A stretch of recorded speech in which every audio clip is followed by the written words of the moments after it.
And welcome back, everybody. We're here once again, as always, every Tuesday with legendary strength coach Dan John.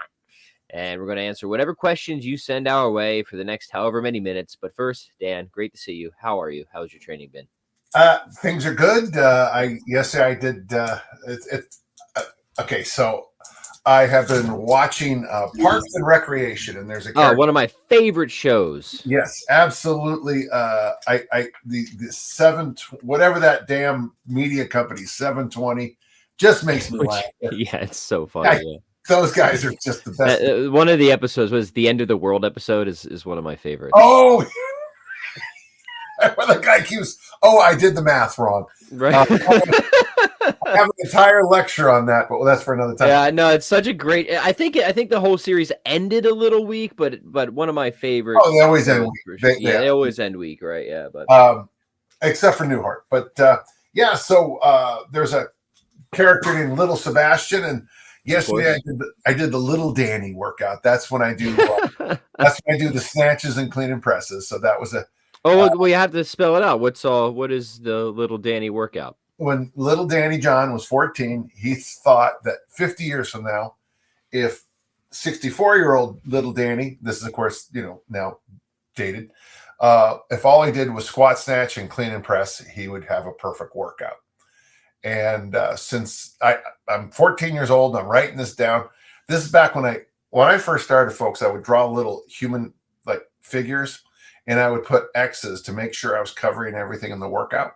I would put so in my old journals. There's these kind of human forms with X's on them to make sure that when I was doing a workout, I was covering all the basics. And I figured out that squat, snatches, and clean and presses would cover everything for a destroyed older man. Which I wish, it's funny. I was talking to my old training partner, Eric Subert. Shout out to Eric Subert, everybody. Great man. We had this funny conversation. We had read that taking desiccated liver and brewer's yeast was better than anabolics. And since we were both decided to be clean, so the article in Iron Man said, and I think it was like 50 to 200 brewer's yeast or desiccated liver tablets a day. All I know is we were swallowing them down by the handful all day long. Well, the hit on our digestive system was to be remembered forever. It was no, you did not spot in the squat area. No, if you couldn't make a squat, that was on that. No one's getting close to you. We'll just say that. Right on. We were just discussing. This is last night text message. We're just laughing about that old story, and but he also mentioned about how happy he was that neither of us did anabolics, and it's interesting because he's a special educator. He's got kids. Right. He's life is good, and he's enjoying. He looks great, feels good, and I don't know. I guess there's a moral to the story that if you make a good decision at 14, 15, 16, and you decide you make a decision to train, and I've said this on this podcast before, Pat. If at age 25 you're 8% body fat, and I'll just throw some simple numbers out. You bench 3, you squat 4, you deadlift 5. And you do that for 40 years, and at age 65, you're 8% body fat. You bench 3, you squat 4, and you deadlift 5. You won. You did it. You did it. And maybe those are numbers a little high. I know. For me, Art Devaney has a workshop online where he says, "I'm currently about 8% body fat." You just see, and the comments is, "Hey, what do you mean 8%? What do you?" But 8% is very lean, yeah, but it's possible, right? Yeah, if I ever got to 8% body fat, I would just instantly go on a fast. Okay, that was a joke. Okay, I'm 8.5. How do you live with yourself, right? I cry every morning, Patrick. But so yesterday's workout, squat, snatch, and clean and press. Nice little ruck after.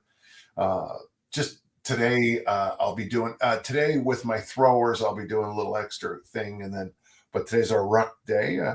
Things nice. Are good. I've got a next weekend, not this weekend, but next weekend. Our weightlifting team gets together for a test because we have a weightlifting meet in August. I'm not really prepared for this one. I'm just going to throw, some light weights overhead and make sure I don't break anything. Yeah, things are going. I had my carpets cleaned yesterday, folks. Good. Yeah. Hey, funny. Christine cleaned ours the other day, so we Oh, both got clean carpets going on. I tell you, when you have dogs, I have Sirius Black and we have Buddha, and when you have dogs, the carpet is always going to be interesting. It's interesting to see where certain And the couch and everything else. yeah, there's certain areas like at the bottom of stairs. It's always a disaster, So, okay, so that's my. How about you, Patrick? Are you still flinging a weight or two? Yeah, man, I am flinging a weight or two. Unfortunately, I have to do a little pivot right now where I do most of my training because I'm weird. I know a lot of people we talk to, they like to train at home. Hmm. But people, please remember that I'm at home constantly. I work for myself. I'm at home. So I actually like to get out of the house to Yeah, train. So we go to the local Y. It's great. They've got like rock climbing for the kids, and the kids love it. But they have the whole gym area shut down under renovation for 3 weeks. So for the next 3 weeks, I gotta find a different spot to train, and that will be you're what I'm always doing. from here. I got room. Yeah, drive to Utah every day. I Yeah, got room for you. yeah. No. What would you say? We go from Wisconsin to Utah, probably what, 2.5 days of straight driving? I've never looked that up. So let's do Waukesha to Salt Lake City and find out right now. Dan, well, it's giving me the flights, but it looks like it's a 20-hour and 55-minute. That's that far. You're that far from me, 20 hours away. Yeah, but Wild. most of the time for our European listeners, you're going about 120K. Most of Yeah. the time, you're going about 80 here in these states. Oh, Oh, that's by the cool. way, I think Alex is from Denmark. Is that my friend Alex? Just say It's yes your boy. It's your boy Alex there if from you wouldn't Denmark. mind, Yeah. Alex. If it's the one I'm thinking of, hello. If not, well, then not a hello. Well, I'm then not going to know. goodbye. I Goodbye. don't want to. I don't want to. Yeah. So, anyways, my training is now unfortunately interrupted, but this is life. So today I'm just going to go scout a few new places to throw some weights around. Otherwise, look, I got plenty of stuff at home. I can do it at home. I Yeah, like to, this is a little productivity tip for people, and I think you're on the same page with me, Dan. It's like I like to have a different area for the different things of life. I have my area where I do my writing and my research. That's when I'm in that area, that's what I do. I have my area where I do my lifting, and when I'm in that area, that's what I do, right? So the environment sort of signals to you the task at hand, and it keeps you focused, right?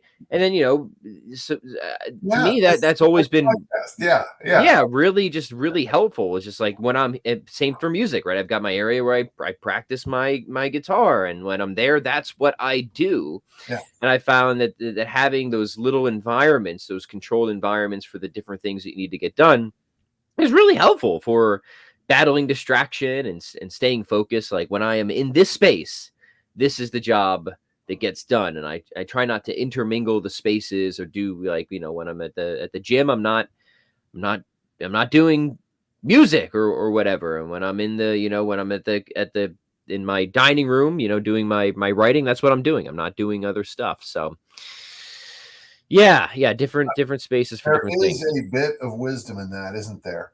Mhm. And folks, if you live in a one room studio apartment, you might even be just as simple as to change. I like this idea. Change your direction, right? Yeah, change the direction. Maybe just do anything even ceremonial that helps you put yourself in the space. I'm a big believer in that brain.fm, that station I mentioned before. Yeah. They've come out with these new focus ones that are really a lot. I mean, but there's certain places I like to read, and if I'm reading in murder mysteries, I don't do them here where I do my podcast. I don't. In fact, it's funny just even thinking of having a Hercule Poirot book right here. Just as like, no, this isn't the right. That's where those are the places I read. I like that. I know that this is a thing that a lot of success people talk about, but I had forgotten about it. Uh, Yeah. Yeah, yeah, it's something that definitely is useful for me. Even when I work out at home, where I work out at home is it's actually the back deck. I like working out on the on yeah. the on the back deck, right? At least when the season is for it. But anyways, let's take some questions. People are probably waiting for that. So With us. yeah, we'll keep waiting. All right, we'll go a little bit out of order today. Why not? All right. Steven says, Dan, I know you like the 1, 2, 3 or 2, 3, 5 ladders doing the 10,000 swing challenge.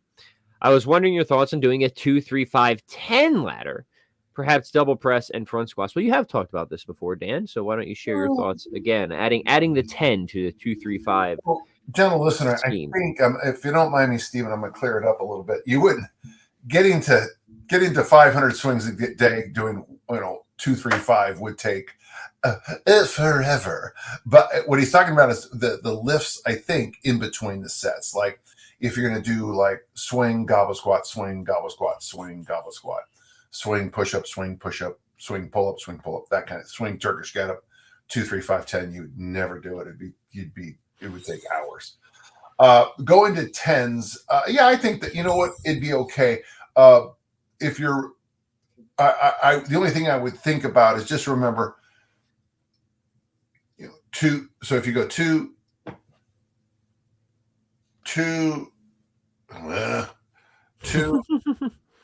1, 2, 3, 4, 5. Yeah, you're gonna have 1, 2, 3, 4, 5, 6 opportunities. So after that set of maybe 10, just make sure you break it. Go, if you do the swings at like a 10, 15. My favorite way to do swings now in the 10K is 15, 35, 15, 35, 15, 35. Oh, interesting. But a lot of people can't do 35 swings with the 24. The last 10 are just garbage. I like So that. just make sure, as long as your grip and your technique and the swing are fine, go to the 10s. Okay. But I'm just wondering out loud, just the 10,000 swing challenge by itself, just swings, is tough. When you add those movements, it doesn't make it tougher. It really doesn't. It actually makes it mentally a little bit easier. But if you really start to push the hypertrophy numbers on those additional things, just make sure you get through. I hope I'm answering your question. Yeah, no, that's good. And it is the hypertrophy range that is being added there, which of course can be useful, but whether it makes sense with the 10,000 swing challenge is, of course, a different question.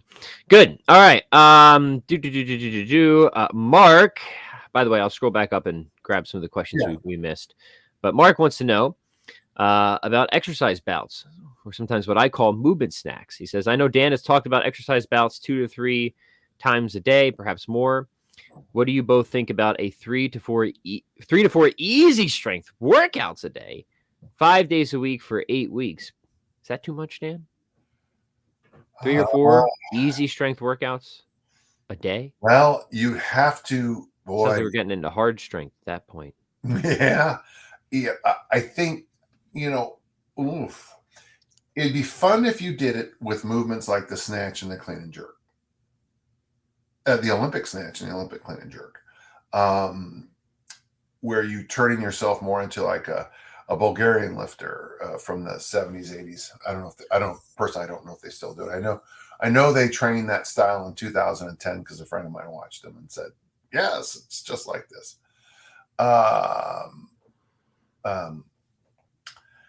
You certainly could. Now, let's say like you didn't want to do the Olympic lifting idea, then you decided to do something a little bit more reasonable, like the military. Oh, they're okay. Here, a press variation and a hinge variation.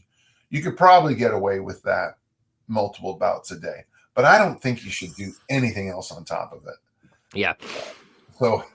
So 2 sets of 5 in the military and the rack deadlift for a couple of bouts a day, just so that you. And listen, somebody asked me the other day about warm-ups and easy strength. If you really need an extensive warm-up, the weight's too much.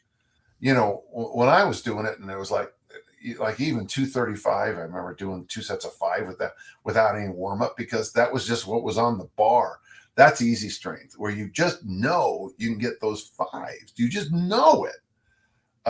So yeah, I guess you could. I know that doing multiple rounds of push-ups, pull-ups, or any kind of gymnastics exercise every day really seems to help. Are you going to get, are you going to be, an internet superstar doing this? I don't know, but you might really see your numbers go up in those lifts. or Yeah. it might, fall apart and everything just, just bump, the bumper over Whole there. life goes to pot, right? Yeah. Fender will be over there, a rolling tire down the freeway, Hmm.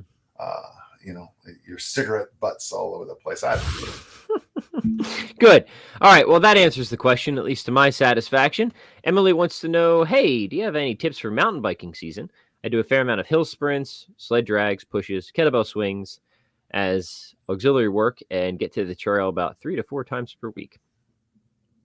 You want to take it or? Whatever you got, Dan. I mean, my thing is always, hey, if you got the thing, you do the thing for specificity. Whether it's biking or martial arts. People always ask, well, what should I do to get better at this? And the first answer is you should do that. You should do exactly that thing, and then from there, you should try to analyze what your gaps are that might be prohibiting your performance, and then you should try to fill those gaps. And I generally find, Dan, at least, and I'll come more from the martial arts perspective, I think this is probably true for biking, that people sometimes make the mistake of doing extra conditioning, Yeah, where that is not really what you should be doing. I mean, you're going to get the best conditioning stuff will come from the specific thing itself, whether it's your taekwondo practice or your biking. Generally, what people need to focus on is additional strength and or mobility work outside of the specific thing. yeah. I'm going to give Emily 3 pieces of advice. First, there's a guy online. His website is Liver King. bikejames.com. He's a friend of the Murray Institute of Lifelong Fitness. He's trained here several times. His more recent work, he does a lot more with isometrics. But back in the day, he recommended swings, goblet squats, Turkish get-ups, and my windmill sticks. So kind of harping along to what Patrick said, the basics are what you need most, and then everything else, all the magic happens on the trail. Okay. I can't. And especially for the biking stuff, Oh, think about, more of the posterior and the pulling yeah. outside of it. Yeah. It's going to be the basics this time of year, no matter what, Emily. And the second thing, I think Patrick hit something that I really want all of our listeners to listen to. Ever since sports montages started showing up in movies and feel good television, and it's a source of electrolytes that you get from a certain university in Florida named after a large carnivore. And the last thing, since it aids with your performance, it's large carnivore aid. Okay, that's the name of this. And they'll have this thing, and everyone's doing. It's dark at night, and everyone's doing sprints. We're going to end racism because a white guy high fives a black guy, and we're all going to be just standing there with our hands on our knees, sweating, and then we win the championship. This idea that you can condition yourself into elite performance is getting more and more flawed every time a commercial comes out. Mm-hmm. Patrick's point on this: don't do conditioning work for mountain biking outside of mountain biking. Going up, we have a hill right outside my window here called Mount Olympus. If you ride your bike to the top of that, then get a helicopter shuttle to the bottom, ride your bike to the top of that, just do like 10 times in a day. You'll have all the conditioning you'll ever need for mountain biking. You won't be able to do it, but and the reason is if you go down the hill, it'll be too easy. So yeah, nothing but uphills.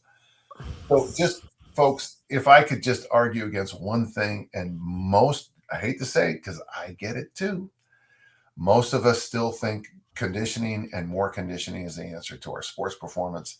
And the truth is, you've just got to have just graceful, elegant, beautiful technique. You've got to be prepared emotionally, mentally, and tactically, strategically, and physically for anything that the road, in your case, throws at you. You have to have great equipment, and your body has to be in tune, just like your bike should have a tune up. So there. Fantastic. Great. Hopefully that helps, dear Emily. All right, moving on to Evan. Evan says, at Dan's advice, I've been doing a lot of kettlebell clean and press lately. Do you have any tips for balancing single versus double kettlebell work?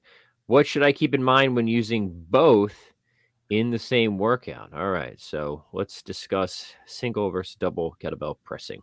Well, You know, it's interesting because I work with so many people with shoulder problems, and the reason I work with so many people with shoulder problems, Patrick, is I work in America, and 90% of North American males have shoulder issues. So it's so There you go. so single arm and alternating presses are easier in my experience and from what I see Yep. on the shoulders than the doubles. So the big thing about doubles is that you use more weight, um, obviously, but you don't get when you go to doubles, you don't get two more legs. So if I'm doing a single, I have one torso, two legs. When I'm doing doubles, I still have one torso and two legs. So one of the things that's why I'm such a big fan of those alternate presses, the whole family of alternate presses, is because, and it was Evan, right? Evan is because it allows people with rough shoulders to get the advantages of both the double kettlebell, the heavier load, which anytime you add more load, you add more structural stress, and the advantage of the suspension, the independent suspension of both arms. So Right. Mm-hmm.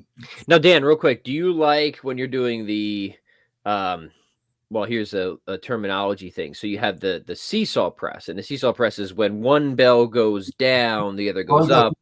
Let me get to how I teach it, okay? Okay, yeah. Mm-hmm. Alternate press is I'm in the rack position. I press one, I bring it all the way down. Right. I press the other, I bring it all down. the way. Yeah, that's right. Number two are the touchdown presses. Both are in the one, both shoulders correct. I'm in the waiter walk position. I bring one down, I press Back it up. up. I bring the other one down and I press it up. Very nice. Yeah. That to me is the hardest thing, all the press family. Oh yeah, that's going to be. And then seesaw press is when you have that, when one is going up, the other's coming. The simultaneous movement, right? Yeah. So if you don't mind, that's why I'm so I would say psychotic, but my therapist says I'm not a psychopath. I'm a sociopath, and very important. Sorry, but anyone who one's healthy. Sherlock will like that joke. So the seesaw press is where everybody ends up in. The touchdown press is when you want to take two light bells and make it a hard workout. Mm-hmm. So if you ever decide I only have two light bells, how do I make it harder? Hold the touchdown and go. Yeah, that's nice. That's cool. The touchdown press. I want to see more people doing the touchdown. Yeah, press. Man. Yeah. Do it. On the doubles, of course, I like doubles better because, with my throwers in my gym, it generally we load is the tail that wags the dog of what it'll make you a meteor at the end of all other things equal, right? Yeah. So I'm a big fan of doubles, obviously the ABC stuff. However, in fact, right now, if you come to the gym today, yesterday, tomorrow, you will see my elite throwers all doing seesaw presses. Yeah, this fantastic. Is last time of year. Yeah, that's my favorite variation too. Is the seesaw? There's something about that simultaneous movement, right? As you're pulling the one kettlebell down, that just sort of naturally facilitates the rising of the other one. It just feels very primitive and manly. It feels right. As a musician, you know what a kettle drum is, right? Yeah. I feel like it turns in boom, boom, boom, boom, boom, boom. Yeah. Just like you hear at the end of movies, right? Yeah. God. Call Starkiss. We got a moneymaker here. Okay. Feed the mayo to the tuna. Okay, stop. Second great thought. The kettle drum, kettlebell. You hang kettle drums from the ceiling, and then you with the kettlebells. Folks, moneymaker. It's at least a viral Instagram post. Do it. Somebody take it before we do. Yeah. Here's a related question, so let's hit this right away. Good old Mike wants to know about this shoulder issue thing. He says, Dan, you talk about Americans having shoulder issues, so what would you recommend for mobility work? Do you just do the OS resets or what? Well, no. Mike, I won't be able to find it right now, but that research out of Kauai, the island of Kauai, Hawaii, it's hangs, baby. Hangs are the best thing I do for shoulder rehab. But The problem for those of you who aren't American, most of our games are throwing games, and then we test kids on push-ups, and then the bench press is the king of all exercises.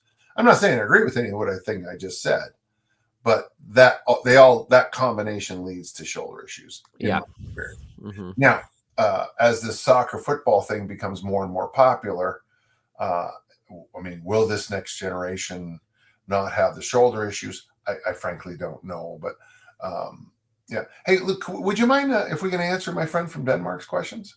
Yeah, let's scroll back up here. Yeah, sorry, I started a little bit lower, so let me go back up and get some questions that came in. Folks, when Patrick goes low, I go high. Dan goes high, always taking that higher out. Here we go. Alexander, friend from Denmark. He says, greetings from Denmark. All right, what should I train as an alternative to pressing with kettlebells? Okay, well, here we go. This relates to what we're talking about. He says, my shoulder is injured. Yeah. Oh. So it ain't just a problem for Americans. Look at that. And it ain't just us dumb Americans. And I'm in the process of being examined by a medical doctor and physiotherapist who's doing the right things, getting it taken care of. But they say I can't use any heavy weight overhead.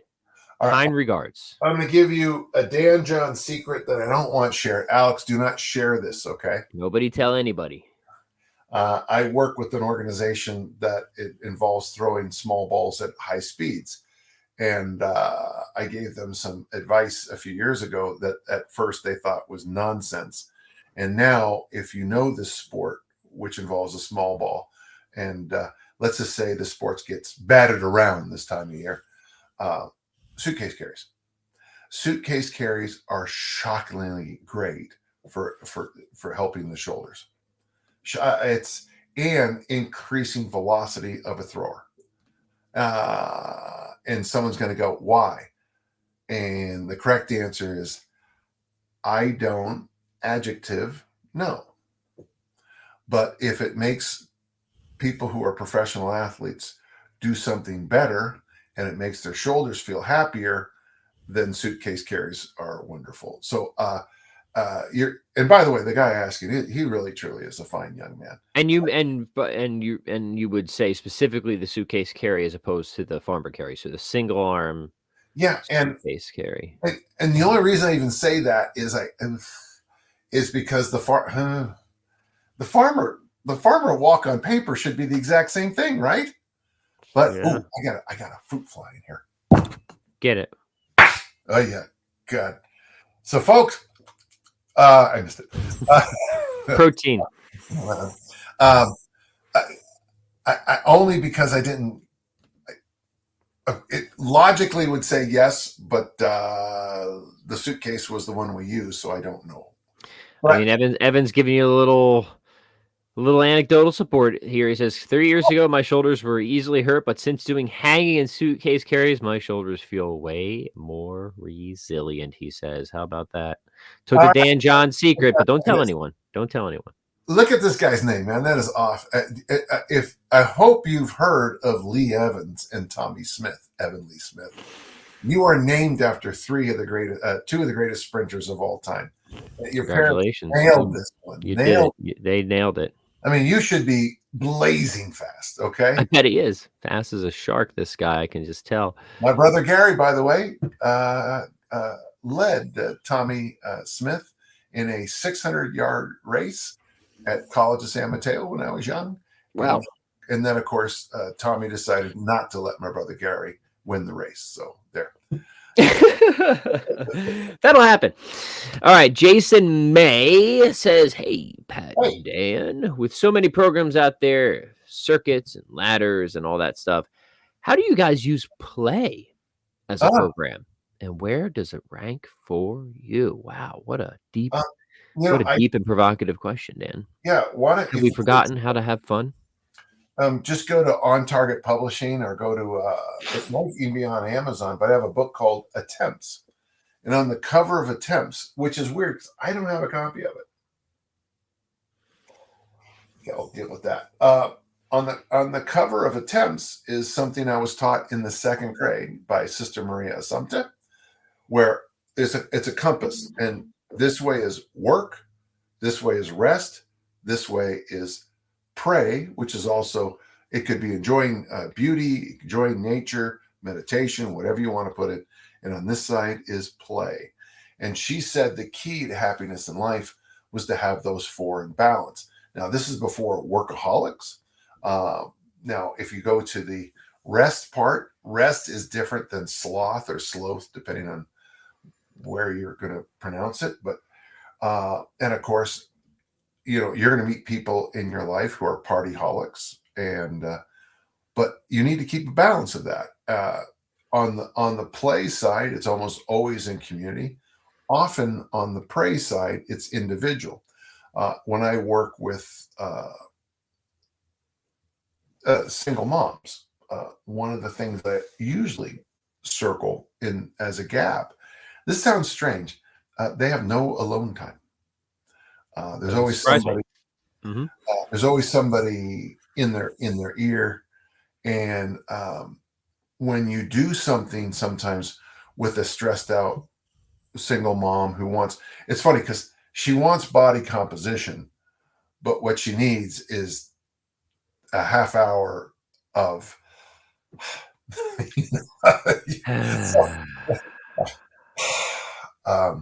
Right. So what's nice about this little formula I just gave you is you could probably sit down with everybody you know. I don't do this anymore with my inner circle, but since you asked, Jason, and it's a good question, maybe I will. But what you do is you look at your life, and when I was a school teacher and a coach, I mean, so I would wake up in the morning either to a screaming child or to an alarm, wake up two children, and then get yelled at for 2 hours until I dropped them off at their school. And then I would have 35 to 65 people in my room until 3. And then I go out to practice and have anywhere from 15 to 120 people. And then I would go get those same 2 girls I started my day with, make them dinner, which they never wanted, no matter what it was, and then fought with them for a few hours and went to bed. And Patrick knows this story very well. Welcome to parenthood. Yes. And that's why I would go throw the discus, because when I throw the discus, I'm all by myself. Yeah. That's good. Yeah, finish your thought there, Dan. Mm-hmm. No, and my point is what I didn't have. So, and sometimes when you're working with people, you just need to you just need to spread that little the painting of their life, and the gap will leap right out to them. Which one of those? And strangely, there will be people.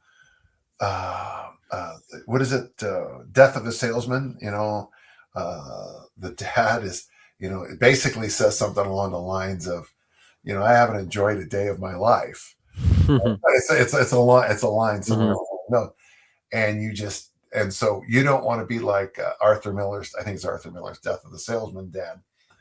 Nor do you want to be, drunk, stoned, and partying 24 hours a day. I really like Glass Onion, and the one character who is Goldie Hawn's daughter. She's supposed to be in the COVID lockdown, and she's constantly partying and constantly bored. Yeah, this is a real thing among those types of people. How about that? Right. So, and this isn't. Oh, by the way, please, anyone, don't think I'm preaching any. Oh, preach it, Dan. It's important. These are perennial truths. They need to be spoken. And when you slide over to, say, like we're going to do a workout, you'll notice when you train. If you look at the way I train, very often I'll get out to the gym a half hour early and do certain things I'm going to work on by myself, and then the group gets there. So I'm balancing work with play and pray. Yeah. Then the rest periods become, there's rest, there's sleep, there's nap. I took a 2-hour nap yesterday. Yes. Nice. That's a win. There's eternal rest. There's you put the kettlebell down, you catch your breath, you do squats, you put the kettlebell down, there's rest, and there's rest, and there's rest, and there's rest. And it does seem to help if you can do that. So basically, folks think compass, work, rest, play, pray. I have my own order. You can put your own. Yeah. Just if you actually balance very much in there. Yeah, that's great, Dan. You took that from a very high level. I think that is worth preaching about. So important. I'll just say now, just like down in the realm of the concrete, I don't usually use play as a program, but one thing I like to do is just kind of have a day for play, of like, okay, maybe, day one is your clean and press and day three. And then, but you have a day there where it's more about being spontaneous, just sort of being intuitive and improvising and just trying to have fun with movement. I think just having sometimes people call it a variety day. I've heard Yeah. that term used before. A play day, whatever it is. Maybe you take those children who are constantly making all sorts of noise and you bring them to the hill and you do a bunch of races up the hill and you just sprint with them and you play, right? Where the structure sort of is intentionally not there, but it is still within a structured program because it's something that is, of course, itself organized. So, And if you guys, there's an author online. I'm not going to get his spelling right, but his name is Frank Froelich. And one of his books is Play as If Your Life Depended on It. I'm a big fan of his work. Interesting. People have written him and said, you do the same thing as Dan John and all these other names. And he doesn't. Oh, and I'm sorry, I can't find it, folks. But it's obviously somewhere. But Frank Froelich, and he has all kinds of fun games. Like he has this one game I used to use with my athletes at the high school. As you have two buckets, and you try to as I'm emptying my bucket of medicine balls, you're trying to fill my bucket of medicine balls. So I take the medicine balls out of my bucket and put them in your bucket, and you're trying to put your medicine balls into my bucket. It's just a fun. And so someone's going to say, well, what muscles that build? And I'm like, well, you're picking up medicine balls, you're running back and forth, you're trying to out scheme an opponent. At discus camp one year, we brought out a frisbee and we played ultimate frisbee, and all these throwers sprinted like I've never seen. I can't get my throws. And that's when I came up with that game we called Ultimate Hoover Ball, where it was ultimate frisbee with a 4-pound Dynamax medicine ball. Same rules. Well, my athletes would sprint up and down the field for an hour because they were having fun. Same athlete, okay, we're going to do 10 wind sprints. You'd get the style of running. For those of you just listening, I did that, what we used to call the fat man shuffle as football. Fat man, I like that. No, it's inappropriate, and I never said that. Yeah. No, of course not. All right, let's keep going here. This one caught my eye. RC says, am I insane or is the armor building complex one time per week enough? Yeah. Because anything else he says it feels extremely difficult. Maybe he's not eating, sleeping, or resting enough, question mark? No, RC Cola, I agree with you. When I see people... Love your beverage, RC. Love it. The joke I always make, I wrote that article for T Nation, probably my third or fourth article there, on the 4-minute Tabata front squat workout I was experimenting with. And the first time I did it, my dog at the time, Lexi, feared for my life. She would not leave my side. And it was a good reason. And some jackass wrote right on, sorry, gentle listeners, wrote right on, well, if it's so good, why don't you do it every day? And it's like, how adjective stupid are people? Yeah. I could. And honestly, I would do it. If the United Nations says we will melt every weapon in the world and there'll never be war again, if Dan John does Tabata front squats for 28 straight days, I would do it. I would do it for all of you. Okay? He would. I know he would. That's to save 8 billion people. Okay? If you said, what about 8 people? I'd be like, do I like these 8 people? The point is dosing matters. Some things, yeah, they are good for high frequency. Other things, yeah, like 2 days a week. Yeah. At most, like it's just dosing matters it depends on the thing. When I hear people tell me they do the ABC, the humane burpee workout followed by the ABC, I'm like, it's easy to type that sentence, obviously, but at the same time, my other thought is, if it's good to cook a chicken for 5 minutes, why don't you cook it for 20, Dan? There you go. I like my eggs cooked, so I cook them I put them on the grill at 500 and I leave them there for 2 hours. Yeah, okay. You can do that. It's just, yeah. No, so RC, I agree with you. And if you read the book, The Royal Crown. We're speaking hang to on, the Royal Crown. hold on. Let me pimp this a little better. I'm a little embarrassed by that. If you read the Armor Building Formula, Bodybuilding for Real People by Dan John, available at danjohnuniversity.com/bookstore, you will discover that the author pretty much agrees with you.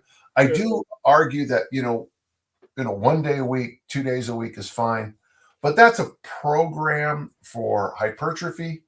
But for most of us, 1 day a week. And you know what's funny is I'm a real believer, RC and Patrick, that you can make amazing progress training a movement 1 day a week. I have this thing called the 1 lift a day program, where you pick 3 to 5 exercises that are your jam, as you like to say in your music world, and you do that exercise 1 day a week and you explore it. And I got to tell you, you can make great progress doing it. So do the ABC 1 day a week, do high rep seesaw presses another day, do 300 to 500 swings another day, do nothing but we're talking just kettlebells, nothing but Turkish kettlebell. Thursday is Turkish kettlebell Thursday. Love it. And the nice thing is, by the time you come back the next week, you'll forgot that doing double kettlebell front squats for 300 reps was a bad idea. You'll forget all about it in a week. Yeah. Yeah, that's good. Good question, Royal Crown. Good question. I haven't had a good RC Cola in a while. Yeah. Who has that? Who carries that these days? Arby's? Does Arby's have the Royal Crown? I don't know. God, I haven't had an actual. When's the last time you had Arby's, Dan? Oh, sometimes when I'll travel, I'll get that thing they have called the Big Mountain or something like The that. Big Montana. They had to take it off the menu. It's illegal now, but if you ask for it, oh my God. you gotta be an insider to get the Big Montana. The next day when I'm working out and I start to sweat, it gets in my eyes and I go blind, sweats, doesn't it? I go blind for like 3 days. And then my body weight the next day is like 75 pounds heavier than it normally is. Yeah, it's good food for you. Dan goes blind from the Big Montana. Don't we all? When I was doing, by the way, and I was just saying this to Erica the other day about, for me, it's interesting about how my body is. My body likes 2 kinds of nutritional interventions. Atkins, high protein, basically the traditional paleo we looked at, and I want to talk about paleo in just a second, or high fiber. Nothing in the middle seems to work for me. Yeah, no, interesting. Yep. Back when I was doing, and this one I got down to 206, which is quite like 93 kilos. When I was driving around the state of Utah with the job I had at the time, I would go to Arby's, get the Big Montana, just pull the meat out, and then I would just kind of amazing. Eat it like an ice cream cone. Dan John endorses the Big Montana. Thanks for giving me the clip of the day, Dan. I appreciate that. We'll see. We'll make sure that one goes viral. Oh, wait, hang on. Look at after all that information I gave to RC. Look at the response I get. Thanks, Dan. I'll consider getting the book. RC Cola. Wow. Life. And if he gets it off Amazon, so in other words, my information is worth a nickel. So thank you. Thank you, RC. See this thing right down here? That's my heart. That's not going to cover your Arby's, that's for sure. And you just broke it. If all of you decide to buy the book attempts from Amazon to get all 4,000 listeners, I'll have enough money to buy a Big Montana. So gotta love author royalties, don't you, Dan? Oh, you gotta love those royalties from that company. Boy, they just. Oh. Yeah. Yep. All right, let's keep going here. Oh, here's an interesting question. Oh. Abahi says, Dan, what tips do you have to get started juggling kettlebells? Are you a juggler, Dan? An interesting story. Back in 2004 or 5, 2 of my former students from Judge Memorial, JJ McNamara and his brother, came to Juan Diego because they had just become RKCs. they're probably two of my form. So we're looking at students who are graduating from high school in 91 or 2, coming and teaching me 12 years old later. My students then teaching me. And the thing they really emphasized was kettlebell juggling. And so really, I would say, and I'm going back in time, I still think, well, I'm glad I learned kettlebell juggling before I went to an RKC, because for the grip and the catch.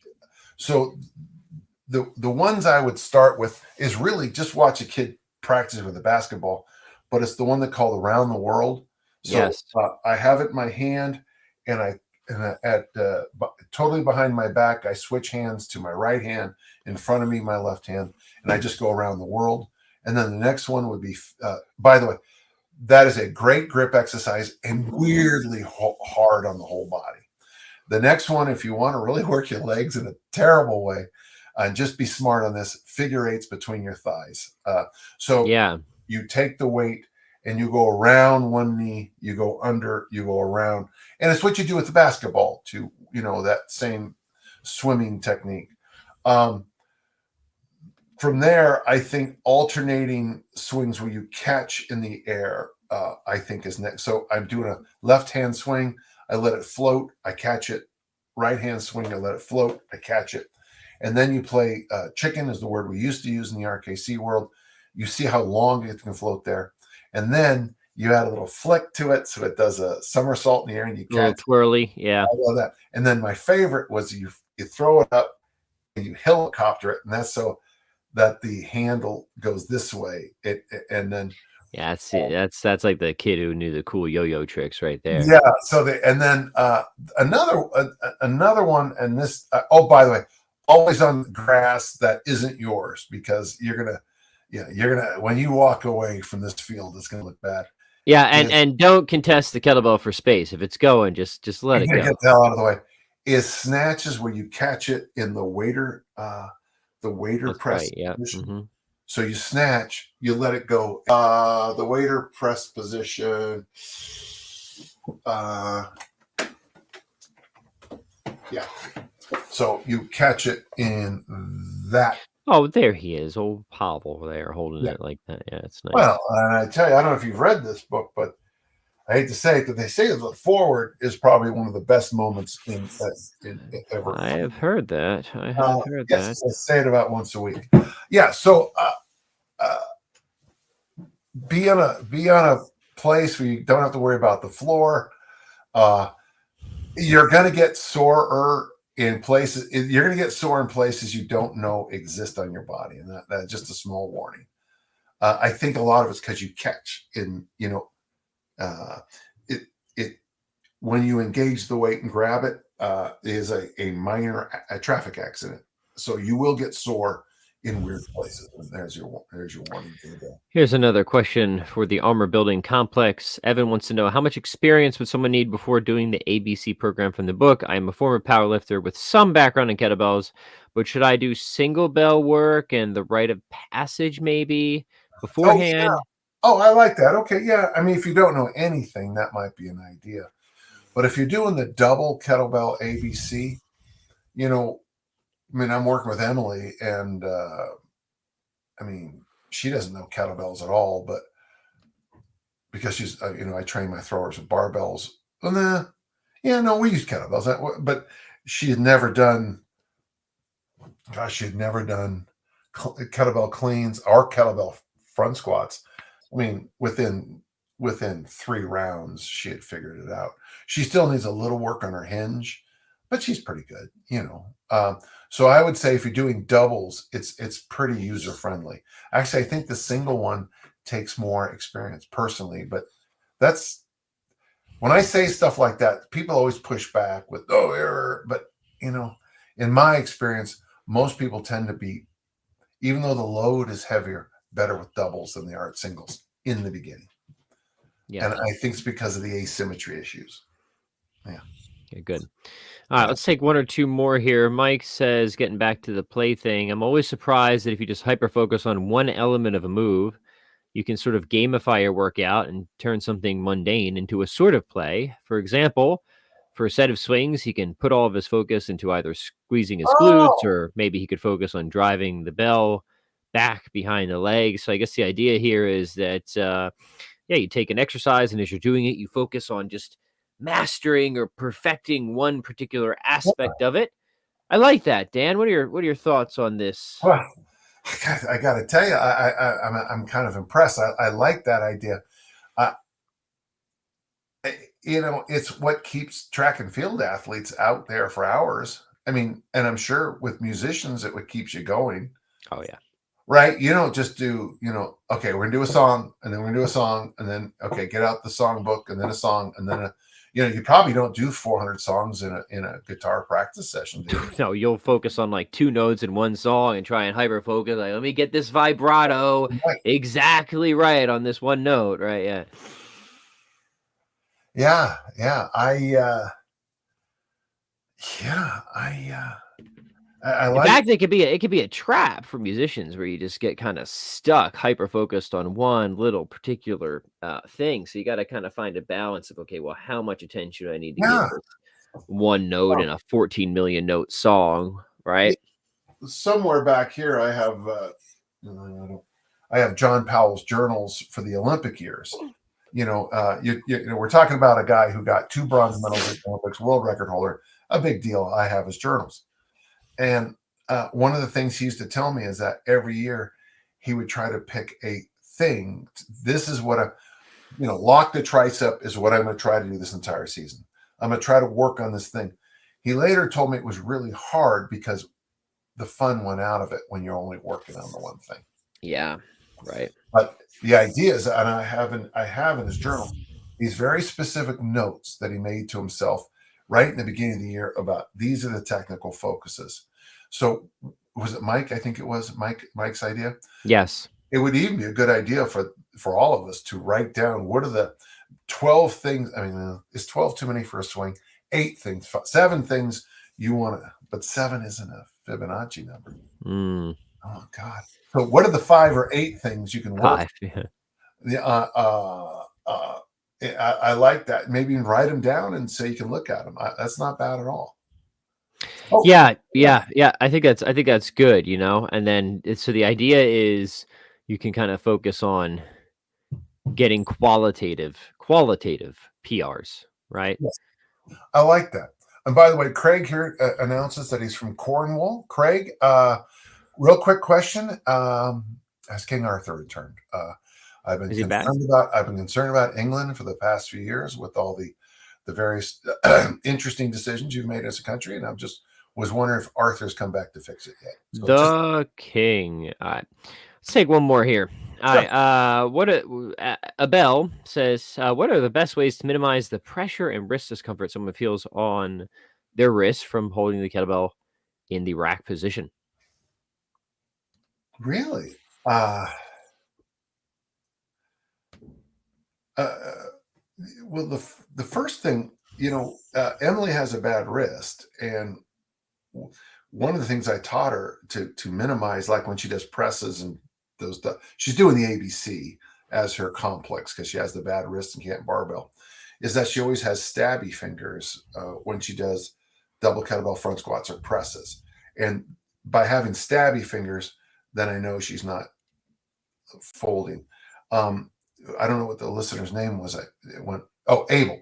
Abel, would you, do you have your, so this is obviously how you're going to have your hands, right, with the kettlebells. Yeah, I want to make sure that the wrist isn't being pulled backwards. Yeah. Nice line from the knuckles through the forearm. So by going stabby fingers, it's real hard to have stabby fingers and do that because it's real obvious when you do. You've got a visual cue and you've got a physical cue. Abel, are you doing that? Okay. Well, are you? Answer up. Damn it. Dan asked you a question. Yeah, so if you're feeling it in your wrist, my first inclination is to think, well, maybe you don't have the straight wrist. You're always going to feel something on the forearm, and that's just, especially if you're using a bell of decent weight, that's normal. You just kind of got to toughen up a little bit. You'll get those kind of cool, patty adaptation on the forearm, right? It's kind of like martial artists who just got to spend time banging their shins with a stick, right? You just need some toughening. All right, here. Abel says, Oh, I just guess it's not the wait. worst. It's mostly the forearm. Yeah, it's the forearm pressure, maybe not the wrist. Yeah. Oh, well, yeah, you don't want to hear my Spend answer. time sitting in the rack, brother. And that's what my old coach used to do. He just gives it. It hurts. We're gonna give you a heavier kettlebell. Yeah, if you're an American, just hit it with a baseball bat Yeah, several times. bang, bang, bang. Take the old, It, take the old, dowel rods and just whack your wrists a little bit. it, there is some discomfort in the beginning. Generally, most people adapt to it. Now, if you've been doing it a while and you haven't, I would. The other thing I'll say is keep if you can keep your kettlebell shapes and dimensions relatively similar, that's going to help, right? If you got like very different brands of kettlebells and they all kind of sit on a different place of the forearm, that might be throwing you off because you're just not, just not going to be getting this, the Another same thing, adaptation, right? Yeah. this is going to sound weird, but Pat, the easiest way, and you're right about the easiest way for us to fix it is just do a heavier bell, because as the bells get bigger, the pressure It's more slows. right. So there are certain bells that hit me right here. So this is the wrist I broke and all the surgeries. Yeah, you definitely don't want it right on that bony spot. And it's sure. right here in this area. It really bugs me. One thing also, Craig said that King Arthur has not yet returned. Well, maybe next year. This is, by the way, from this is the original drawing from the Sword and Stone. This is the Dennis Nolan drawing. Oh, nice. So which I paid a lot of money for, and I'm trying to get the whole collection. So, but that is Arthur returning in the book, the original. So that's good. Super. He also mentions that Joe is becoming a police officer, and good luck on that. Okay. Very, very cool. All right, before we say goodbye, Dan, what do you have coming up? Any new projects or trips or anything like that? Yeah, I actually do. I have a very exciting trip to Vermont coming up. Nice. Lonnie Wade, if he's listening, his son is getting married in July. Congrats. And Lonnie, as you all know, is was selected as the Vermont Coach of the Year. Lonnie is the original. He's the OG Dan John black belt. Lonnie, as a little boy, was also the last person to talk to my father before he died. So Lonnie always has a special place in my heart. I dedicated one of my books to him. So I got that. One thing I'm telling you, this will be the first Father's Day I'll have ever spent in the state of Utah on Father's Day as a father. Very cool. Because I always travel in June. Yeah. Mm-hmm. So I'm not. And the upside of that is I cannot believe what a difference it's made in my garden to have me tend it and not have. And there's nothing against people who watch my home, but I've had people not water the lawn. Now, I live in a desert, so if you don't water the lawn and flowers, they'll die. And I had one person watch the house a long time ago, and I came home, and literally it took 4 or 5 years to fix the lawn after it was about 10 days. Yeah. But things are good. Right now, I don't have any writing projects on the horizon. I do have a number of gigs with the military coming up. But I wouldn't say it's quiet, but it's nice. Yeah. Got an interview this week with I'll be talking with Parker University this week. I'll be doing health auditing. My friends over in England. Oh yeah, good. Yeah, so it's a good week. Yeah. Yeah, awesome. Well, very cool to hear it, Dan, and thank you as always for sharing your wonderful wisdom here. Thanks to the gentle listeners for tuning in. We'll see you all next week. Goodbye, gentle listeners. Till then.